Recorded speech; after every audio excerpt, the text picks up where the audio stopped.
Kainga whakapapatu malo la koto kataki, i le whelawele ni a tātou e tau masau mua ki le tasi mai a ngā oi anga, whakfutu na tātou ko le fō maso a, ko le ngā oi anga le nei kainga, na usā tufua i nei a tauto ngā lasi, komunio na uke atufua.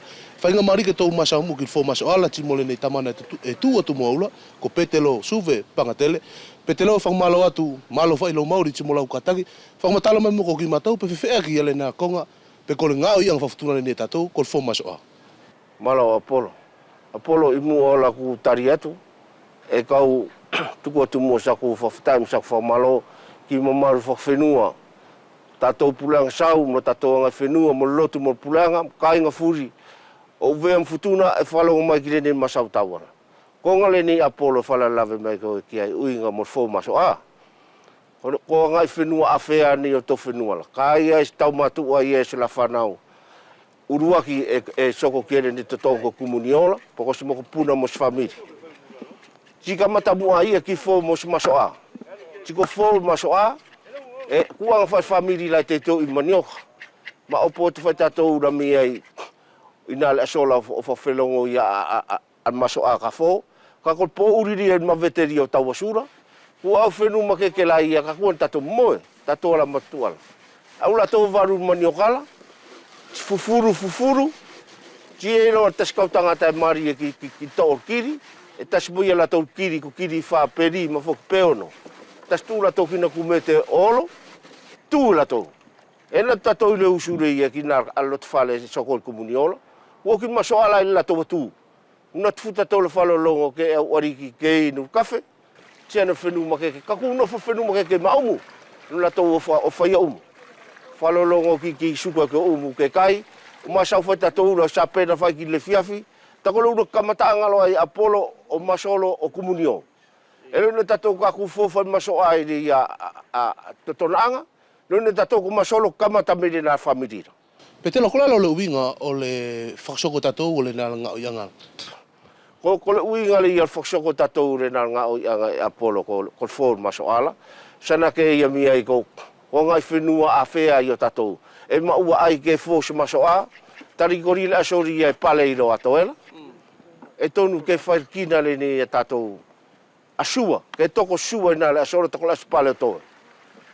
E ka pau, ta tau whai mori al kina le, ku whai tātou te minei, whaksoko tātou kina le, nā kina lasi tātou i mua nei ko sua, te whai tātou mori al kina le ala kai me muri ko whakatutu. Whai nuru e tātou i nā le asora. Petelo, ko le nalo la kotoa usua tuloa, ku okin maso ala i tū, e ia ni konga te whaksoko lo kotoa, le nā whaas katoa la? Iyo, Apollo, ko nalo le usua turi a famiri, potu kau matua, mo whenu makeke, ana o ina le usura. Whatatari ke tau mai mu ariki. Au ariki, ti au mai kafe, vai vela. Ke inu kafe mu ariki. Okire a ariki re nu kafe, ti whana whenu makeke ma omu o whaia omu. Ka tau asura o ariki rai mo kau matua lai taira la kupati ai au mai mwhatapakai whamiri e tuuchi i whale. Nā futa tol whalolongo ki suko e umu. Ki suko e mai a umu mai ma umu au mai tāna ki whafo, ka whaimu kawa ariki. Ka oki kawa ariki whai, ti o vailo na whai umu rakai, ti longo tatou kupati ma ku te kokole mai ariki o na totona ngala, totona mu tatou tatari kiri ariki natura, kai no mua te whai mai vavaa. Kako te mire ni kukusu okiro tato whikai ki nia ne kone kai tak tutuna whai ne kai, e ku whai at whaloi, e tio me whai koki na mau rai ariki, kai e tato malolo kai ale fiafi ke au wha usi masolo. Hela. Kokonga nai whai tato i ne maunga ne ana. O saele ni ro tato. Ka koe la silo le whai Petelo, ile ne te mila le fō maso a, mga kaku komunio? Eio, tiko kuse tu mau foki whalong whaki famiri. Kuia ia ik famiri, se fōni ala tau masoa, ku masoa whai la tau kirene masoa papalangina. Kai ia ik famiri, e ai e manatua i la tau ke fō ai masoa. Tari na kuna loa i la tau teu mai me kamataanga whetu, kiro la tau makpuna, tō la tau manioka, whatus tusala kire aso komunio, ke fō is masoa.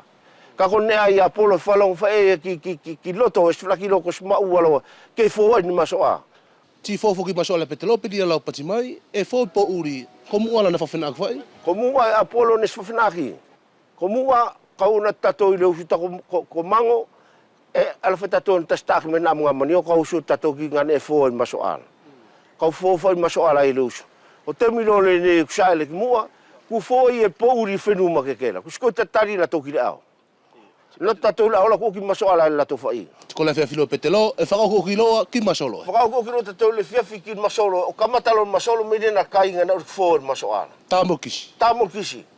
Whakamalo atu petelo ki le noanga o le tuku mai o nei whakamatala o uinga ti mo le fo masoa. Ka inga, ko le nei whai ku matala atu ko tou, pe whewheaki ale ngā oi ang whawhtuna le nei tātou ko le fo masoa ko ma alofatu.